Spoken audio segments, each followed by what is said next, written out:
Redação ON News. Informações chegando com ele, Jairo Guilherme Silva, né, Jairo? Pois é, Tarcísio, estamos chegando com informações aqui da redação ON News nesta manhã de quinta-feira, já partindo para o final de semana, e a semana que está acabando, hein? Você não mandou? Não mandou, né? Não mandaram.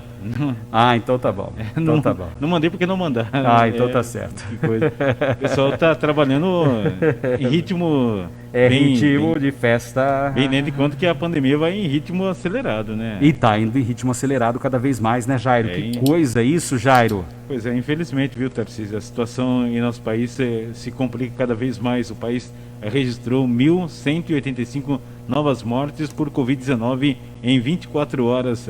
Total chega de mortos por conta do Covid-19 a 53.830 pessoas que perderam a vida por conta do Covid-19. De acordo com o Ministério da Saúde, nas últimas 24 horas, o Brasil registrou 1.185 novos óbitos por Covid-19 e elevou o total de mortes a 53.830. A atualização diária traz um aumento de 2,2% no número de óbitos em relação a ontem, quando o total estava em 52.645.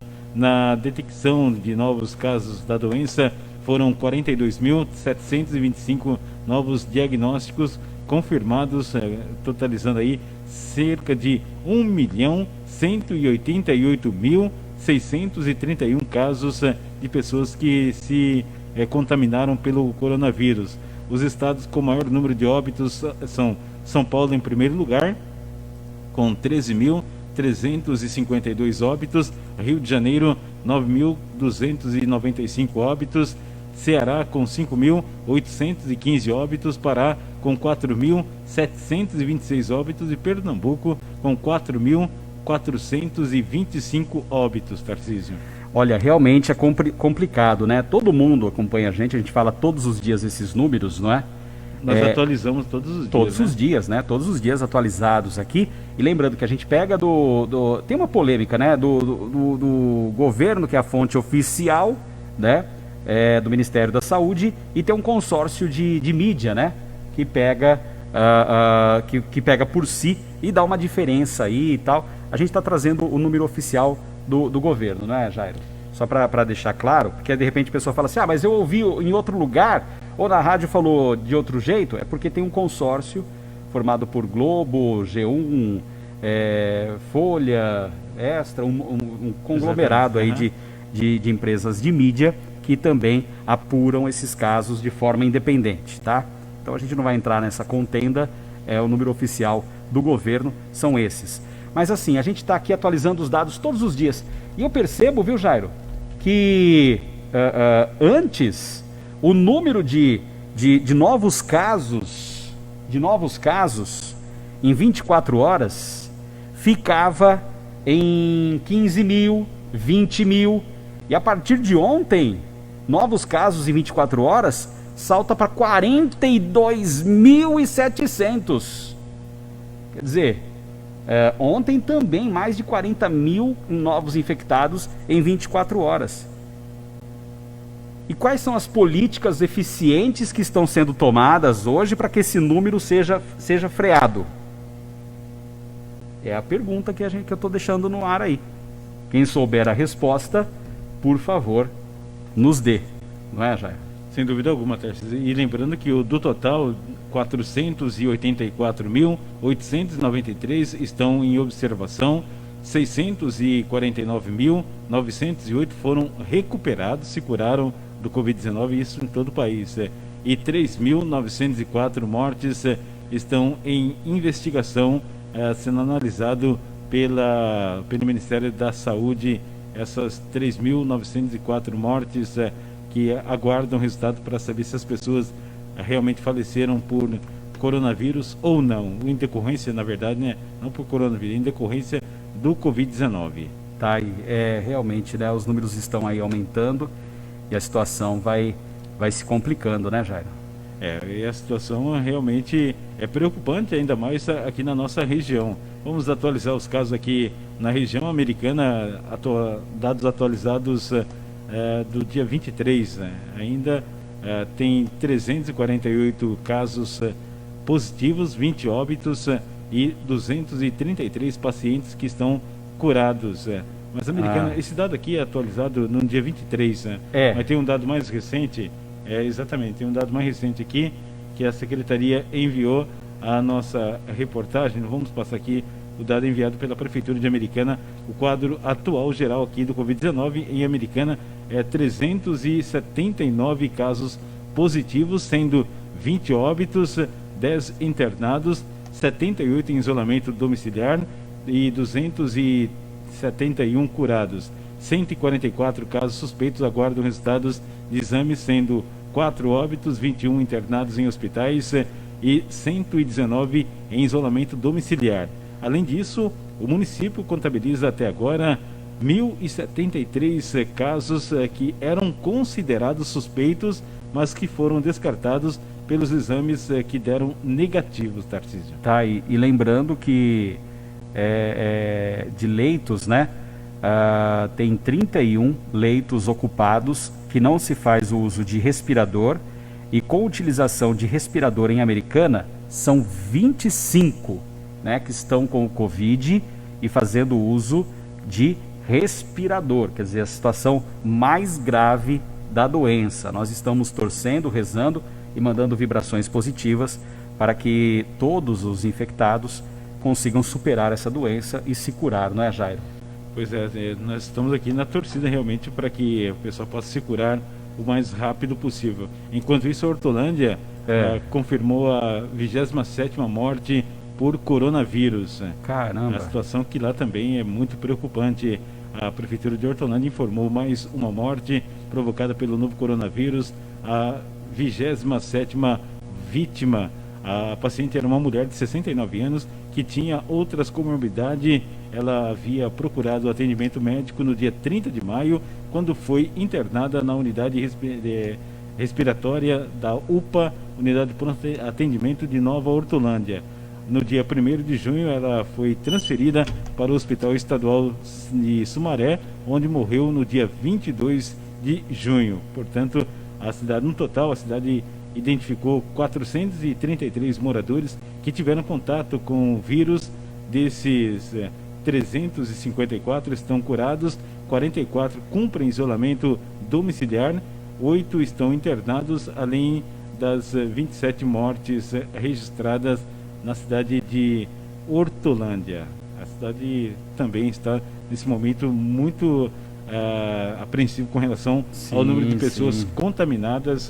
Número muito alto. Exatamente. Muito alto. Muito alto, Tarcísio. E o pessoal também está ciente de que, se não houver todos os cuidados aí da população, a situação pode se agravar cada vez mais, viu?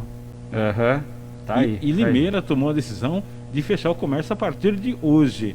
A determinação do prefeito da cidade de Limeira, por conta do Covid-19, para o fechamento do comércio de rua e também shoppings. A situação lá em Limeira não é nada agradável, e também a prefeitura o prefeito Mário Boteon tomou essa decisão por conta do número de pessoas que foram contaminadas e também das pessoas que estão ocupando leito hospitalar na cidade de Limeira.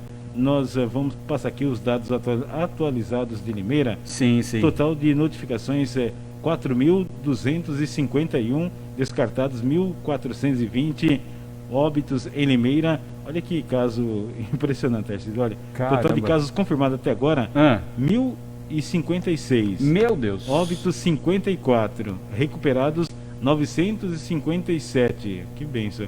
Em recuperação 35 que estão internados, em recuperação não internados 10 pessoas, e a situação vai se complicando. Casos suspeitos tem 1.775, óbitos 2, internações 26. Por aí dá para ter uma noção que realmente está desenfreado por lá, né? Exatamente, por isso a decisão do prefeito de fechar o comércio nesse momento tem razão do aumento de número de pessoas infectadas, que casos confirmados, como eu havia dito, 1.056 e 54 óbitos. E isso, é claro, né, é um problema aí da administração, né, que negava no momento, queria bater de frente, não queria que nada mudasse, né, falava que todo mundo ia pegar mesmo e não sei o que tem, mas na prática não tem jeito, né, não tem jeito. Qual é a linha política da pessoa.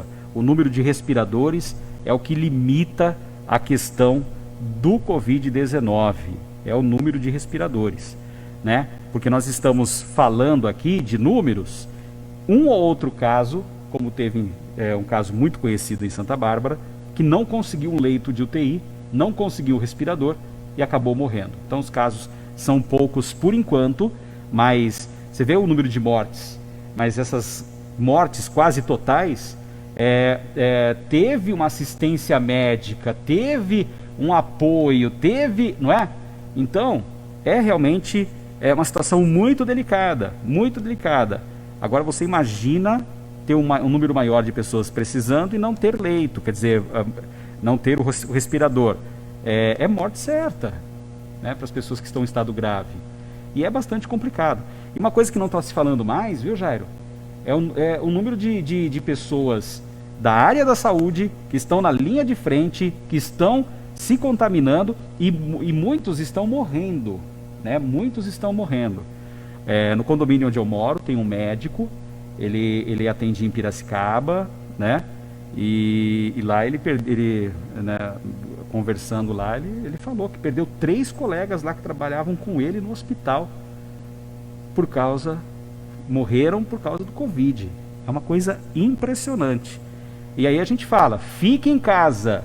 Ah, mas eu não quero. Pelo menos em respeito aos médicos, pessoal da enfermagem, que estão aí na linha de frente para salvar vidas. Para salvar vidas.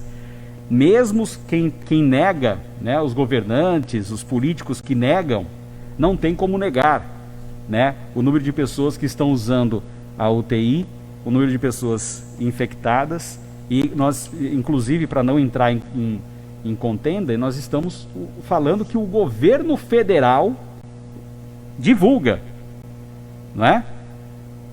Que é um número um pouco menor. Olha o número enorme que é, meu Deus do céu. O número enorme que é de 53.830 mortes.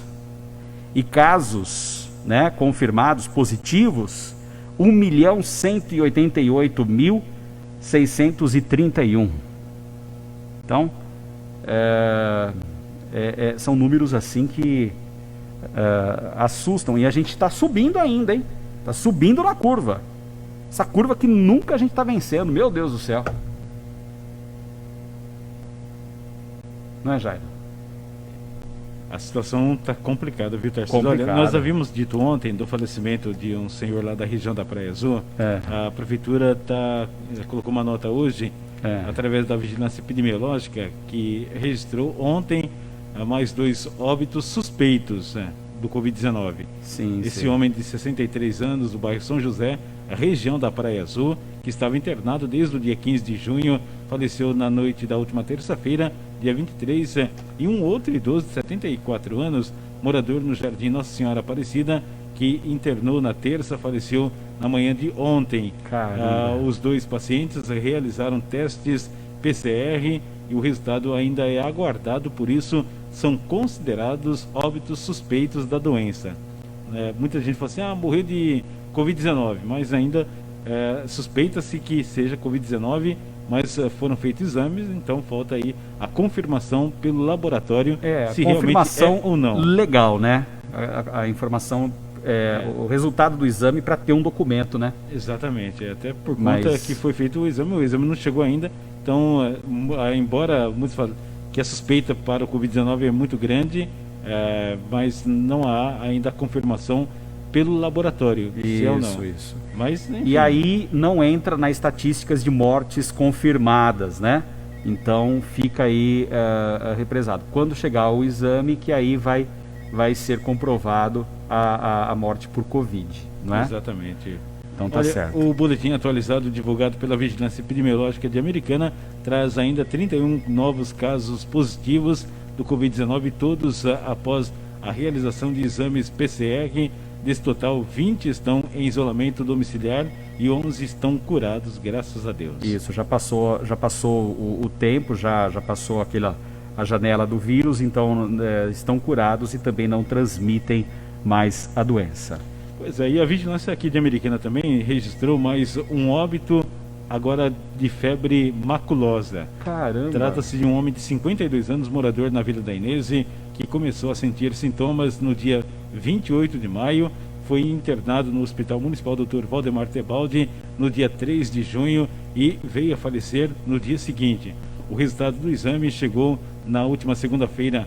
O local provável de infecção é a região de Chácaras em Capivari, local frequentado pelo paciente. Caramba! Com mais essa morte, a Americana contabiliza 3 óbitos pela doença, a febre maculosa.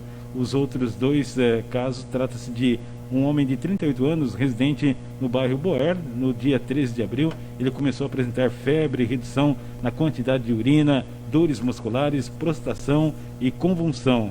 O paciente foi internado no dia 17 de abril em um hospital público, onde permaneceu até a data do óbito, em 30 de abril. O segundo caso, outro homem de 56 anos, residente na chácara Letônia. Os sintomas que ele teve no dia 25 de abril, apresentou febre, prostração, dores musculares e falta de ar. Foi internado no dia 29 de abril em um hospital particular e faleceu no dia 30 de abril. De janeiro até o dia 24 de junho desse ano, a Americana notificou 4 casos de febre maculosa, Caramba. sendo caso positivo autóctone, 2 positivos importados. Autóctone é que a pessoa contraiu no próprio município. Sim. 2 casos positivos importados e 1 descartado. Os 3 casos positivos foram a óbito. A Secretaria de Saúde aqui de Americana pede aos munícipes que evitem áreas de risco e, em caso que seja necessário a frequência nesses locais, que tomem os seguintes cuidados: utilizem roupas claras que possam facilitar a visualização dos carrapatos, colocar a barra da calça dentro das meias e calçar botas de cano alto.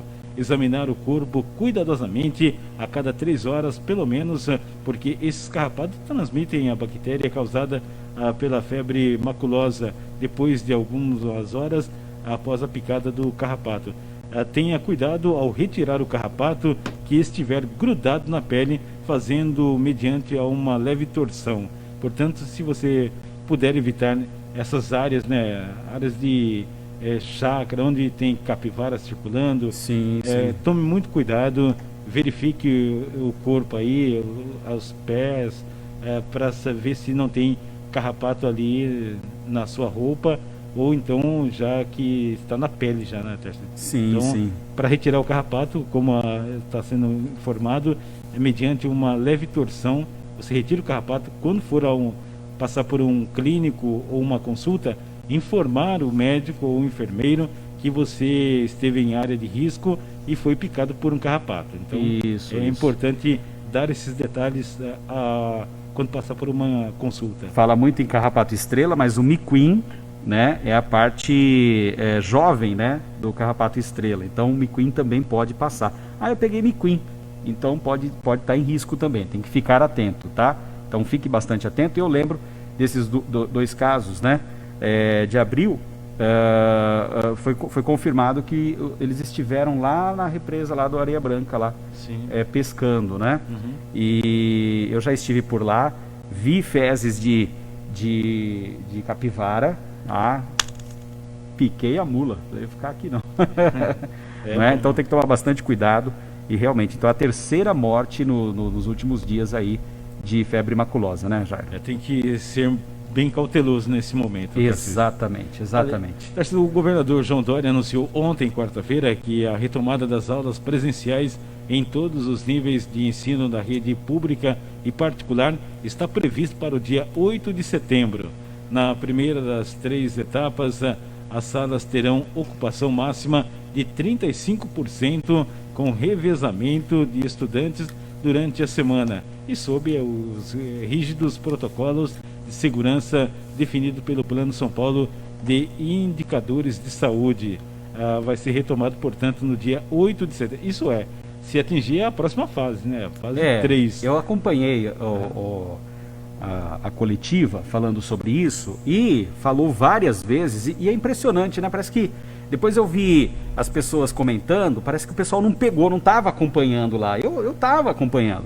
Nós temos no Plano São Paulo, são 4 ou 5 fases. Sim. Vermelha, restritiva, a fase número 2 que nós estamos, que é a laranja, tá? Que abre o comércio algumas coisas, né? Com bastante restrições. A fase 3 é a amarela. A fase 3 amarela tem mais aberturas.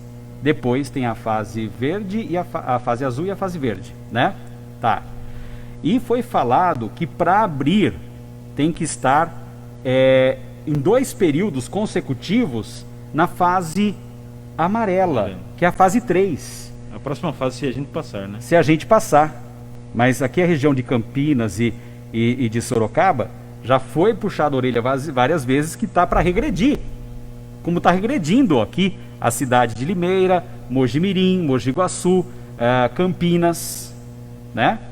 Então, tá mais para não abrir do que para abrir.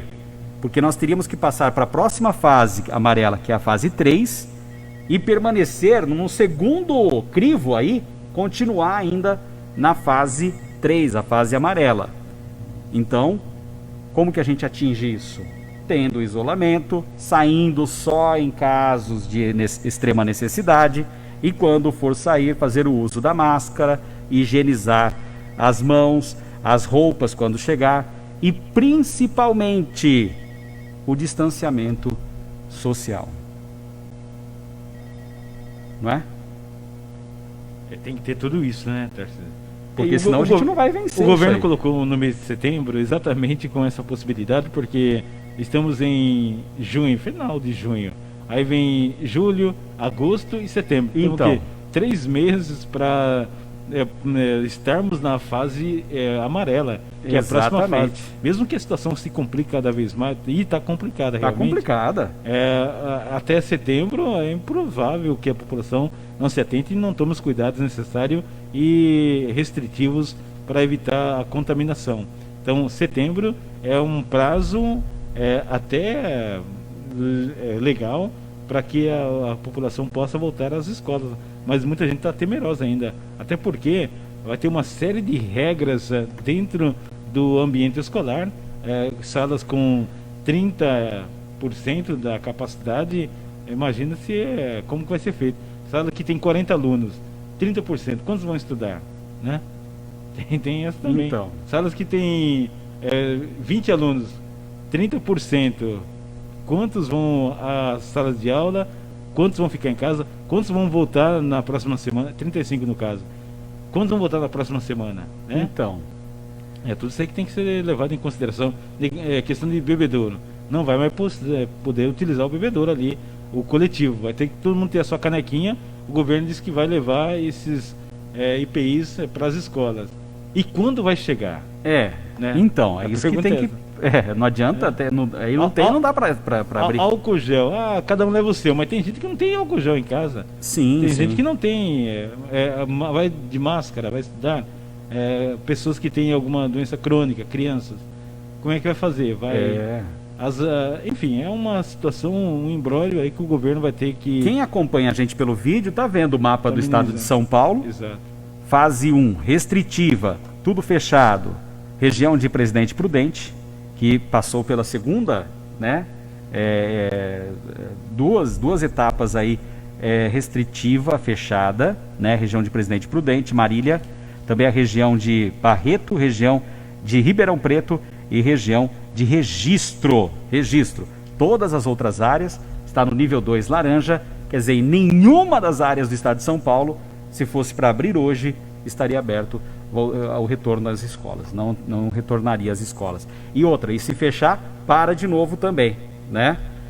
Quer dizer, eu acho bacana, importante planejar, mas no momento em que a gente está tendo aí tantos casos novos que impressionam, em cada 24 horas, tá?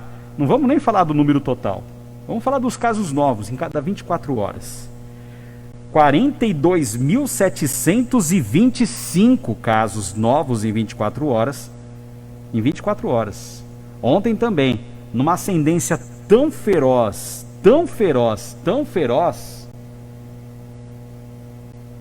que é realmente um absurdo. Quase 100 mil casos em 2 dias. 100 mil casos é metade da cidade americana. As pessoas não têm noção. Quando falam em número, não têm noção do que é, do que não é. Não é verdade? Uhum. Então, gente, ver um jogo de futebol aí, você vê lá, tem 50, 60, mas a média de assistir um campo de futebol que a gente vê tudo cheio lá, é de 40 mil pessoas, 45 mil pessoas. É aquele número de pessoas por dia que são, né, contaminadas. Por dia. Não é? Então, realmente é muito preocupante. Temos que planejar, mas tem que ser tudo feito com muito cuidado, viu, Jairo? Tá certo. E lá em Santa Catarina, um shopping que abriu, o pessoal até aplaudiu, fez festa. Ai, beleza, né? Bolas, que coisa linda. Enfim. Agora teve que fechar agora e o número de pessoas que se contaminaram aí, ó, é algo impressionante. E o número de pessoas que também morreram é assustador. Então, fechou lá por conta dessa situação. É isso que eu falo. Não adianta querer usar de politicagem e ficar se dobrando a certas pressões, né? Colocar a vida de pessoas em risco é um absurdo e as pessoas estão colocando. Eu não estou entendendo isso daí, não estou entendendo. Daqui a pouco você volta, né? Valeu, eu volto logo mais com mais informações aqui da redação All News. Vamos com informações chegando aqui pra gente, informações da polícia. E quem traz estas informações é meu amigo, alô, Will Magri. Ô Will, bom dia! Bom dia, Tarcísio. Ótima manhã de quinta-feira. Pra você também, com as viu? informações da polícia. O 3º Distrito Policial de Santa Bárbara amanheceu ontem com portas e viaturas danificadas. O caso aconteceu no bairro Jardim São Francisco 2. De acordo com o boletim de ocorrência, os funcionários chegaram no local situado na rua Cariris e se depararam com 2 viaturas com vidros quebrados, portões e portas danificadas por pedras da calçada. Segundo os policiais civis, os indivíduos deixaram uma fogueira com vários objetos do lado externo da delegacia. Moradores relataram que escutaram barulho por volta das 2:30 da manhã e, através dessas informações, o caso de dano qualificado será investigado. E já, 11:30 da manhã, eu volto para fazer um balanço, um resumo de tudo o que aconteceu no plantão policial na 2ª edição do Jornal All News, que começa às 11:30, e eu aguardo vocês. Um abraço e até lá. Ele está de volta para trazer informações para a gente, Jairo Guilherme Silva. Estamos de volta aqui da redação All News. Exatamente. Para deixar todo mundo bem informado, né, Jairo? Pois é, Tarcísio, olha, o DAE, Departamento de Água e Esgoto de Americana, iniciará nesta semana a 2ª etapa da desbaratização e desratização em vários bairros da cidade americana. Os bairros Jardim Helena, Jardim Progresso, Jardim São Luís, Boa Vista, Campo Limpo, Jardim América e também Jardim Nossa Senhora de Fátima. Toda na região ali da rodoviária. Quando a gente fala aqui Jardim América, tem o Jardim América também lá na região da Praia Azul, né? Ah, sim. Mas estamos mencionando aqui os bairros aqui da região da rodoviária de Americana. O trabalho consiste na desbaratização e também desratização da rede de esgoto aqui da cidade americana, que já iniciou por vários bairros da cidade, ressaltando que o trabalho está sendo realizado pelo DAE, Departamento de Água e Esgoto de Americana, somente nas redes coletoras de esgoto e não nas galerias pluviais que são de responsabilidade da prefeitura. Tá certo, então o ralinho, fecha o ralo. Fecha o ralo. Não é verdade? Para evitar o acesso de baratas, né? Exatamente, que fujam do veneno e venham para casa e que elas morram lá e sumam, porque não tem um bicho talvez mais nojento do que barata, né? E a mulherada tem pavor, não pode nem falar desse nome que elas já querem subir em cima da cadeira, é isso mesmo, já? Não é nada agradável, né, Tarcísio? Barata é transmissor de muita doença. Muita né? doença, com certeza. Muitas com doenças, certeza. É verdade. Olha, a Americana vai receber uma emenda parlamentar no valor de R$ 500 mil para a compra de 2 ambulâncias para o transporte de pacientes. Se é ambulância para o transporte de paciente, evidentemente, né? O recurso é de uma emenda parlamentar do deputado estadual e presidente da Alesp, Assembleia Legislativa do Estado de São Paulo, Cauê Macris, e foi anunciada ontem, quarta-feira, após a publicação no Diário Oficial do Estado. Atualmente, a Americana tem 5 ambulâncias com quilometragem próxima a 500 mil.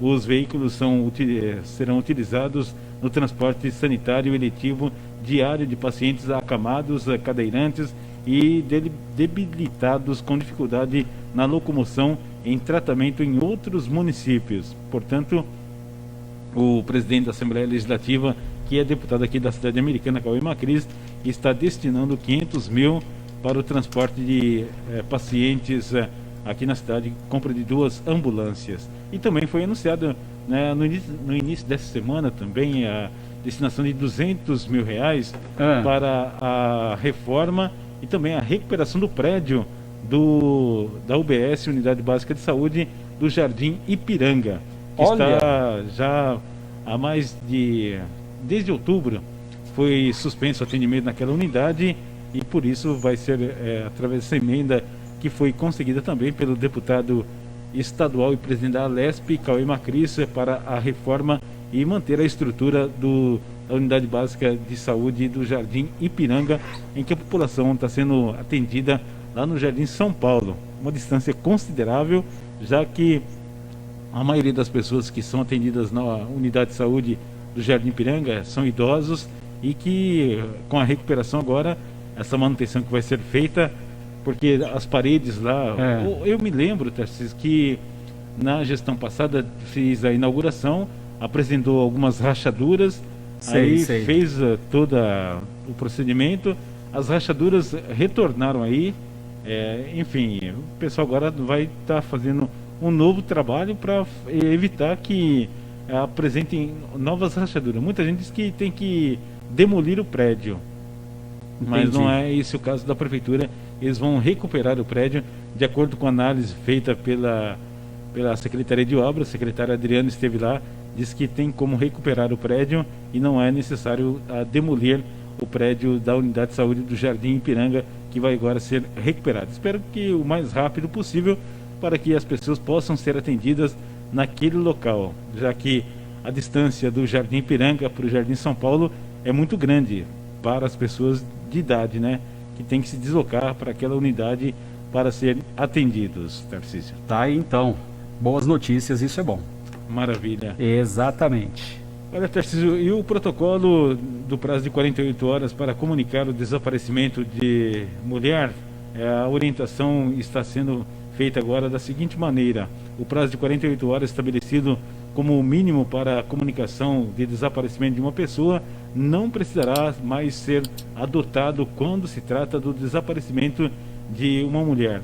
A orientação é das que constatam no Protocolo Nacional de Investigação e Perícia nos Métodos Criminais do Estado de São Paulo, é que as pessoas comuniquem às autoridades policiais o mais rápido possível e não espere todo esse tempo aí, 48 horas, para depois comunicar que a pessoa está desaparecida. É uma medida, porque quando você realmente sentiu falta e não consegue encontrar as pessoas... que mudou tanto, né? Porque quando a pessoa está procurando assim é porque mudou a rotina, né? Uma coisa que a pessoa não faria, não é possível, né? Uma atitude que a pessoa não teria, né? 48 horas é um prazo muito longo, né? Muito longo. E o sofrimento para a família, né? Exatamente. Esperar 48 horas para depois comunicar às autoridades. Exatamente. Bom, tá certo. Vamos... tem os dados aqui, nós já passamos os dados da vigilância epidemiológica aqui da nossa região, mas o fato é, Tarcísio, que nós estávamos falando das escolas, né, que vão retornar às aulas no dia 8 de setembro. Uma previsão, né? Uma previsão, exatamente. O pessoal quer saber, muitos pais querem saber de que maneira vai ser feito esse rodízio dentro da sala de aula, né? É uma das questões que o governo vai depois estar diluindo todas essas dúvidas com relação ao protocolo nas escolas, para que as pessoas possam está frequentando a sala de aula, que é 35% da capacidade hoje. Se tem 40 crianças, é 35% do total de 40 crianças que frequentam salas de aula hoje. Então, para isso, tem que saber o espaçamento, menos cadeiras e carteiras na sala de aula, enfim, aí vai ter que ser feito um rodízio. Ora a criança tem a aula presencial, outra hora online, e aí vão se adequando a essa nova realidade que estamos vivenciando. Exatamente. Vamos aguardar, ver como que vai ficar, mas para isso a gente tem que fazer a nossa parte. A gente tem que estar 2 temporadas consecutivas na fase 3. Nós estamos na fase 2 ainda, com risco de regredir para 1. Então tem que ter esse empenho de todos, porque é importante que os alunos voltem a estudar, não é? É necessário. Mas para isso é necessário, porque fazer por vídeo, pela internet, é muito difícil, muita dispersão, você não está no local que é apropriado exatamente para isso, não está perto realmente ali do professor, você pode perguntar, mas é uma situação complicada, né? Fica prejudicado realmente, então temos que fazer a nossa parte para que tudo vá voltando ao normal, mas com responsabilidade, tá bom? É bem isso mesmo. E lembrando que para a manutenção da caixa d'água que abastece a sede do Fundo Social de Solidariedade Americana, na próxima quinta-feira, no caso hoje, o expediente no local será das 8 às 13 horas e na sexta-feira, amanhã, no dia 26, permanecerá fechado o Fundo Social durante todo o dia. Os serviços, incluindo a farmácia, voltarão a funcionar normalmente na próxima segunda-feira, dia 29, Tarcísio. As pessoas que recorrem ao Fundo Social para retirada de cestas básicas ou então a farmácia do Fundo Social, hoje funciona das 8 até a 1 da tarde e amanhã não estará funcionando, até em razão para a manutenção da caixa d'água. Os trabalhos voltam a ser realizados na próxima segunda-feira, dia 29. Tá certo, tá aí. Estão perguntando aqui, ó, o Poupa Tempo está trabalhando? Não, o Poupa Tempo está fechado. Está fechado ainda. Não tem uma previsão, né? Ainda não há previsão. Tudo indica que deverá abrir na fase azul. Isso é porque por conta da aglomeração. Dá muita procura. O Poupa Tempo é um dos órgãos do governo que é o mais procurado em todo o estado. As pessoas realmente, quando estava funcionando a unidade Poupa Tempo aqui de Americana, o número de pessoas que procuram a unidade diariamente é muito grande. A circulação de pessoas é muito grande e para evitar esse tipo de contaminação, que é uma contaminação que pode aumentar ainda mais o número de pessoas infectadas, eles até então comentaram que estariam abrindo a fase azul, ou então o governo pode mudar nessa alteração também para a fase amarela, no caso, né, que é essa fase de circulação, até porque é um órgão essencial e muitas pessoas precisam dos serviços prestados pelo Poupa Tempo, porque muitos também que tem na internet, você pode fazer tudo por lá, mas é muito complicado e muitas pessoas não têm acesso e muitos não têm habilidade de estar fazendo a documentação, pedindo documentação pela internet. Então, pessoal, muitos pretendem e preferem fazer de forma presencial, e o Poupa Tempo é muito rápido também, né, Tarcísio? Exatamente. Você vai lá, peça o documento com todos os documentos em mãos, você consegue fazer a renovação de qualquer tipo de documento e retira no mesmo dia. Exatamente. Tá certo, Tarcísio, eu volto logo mais com mais informações aqui da redação On News. Legal então, até mais, Jairo. Até mais, tchau. Redação On News na Azul, a cor da informação.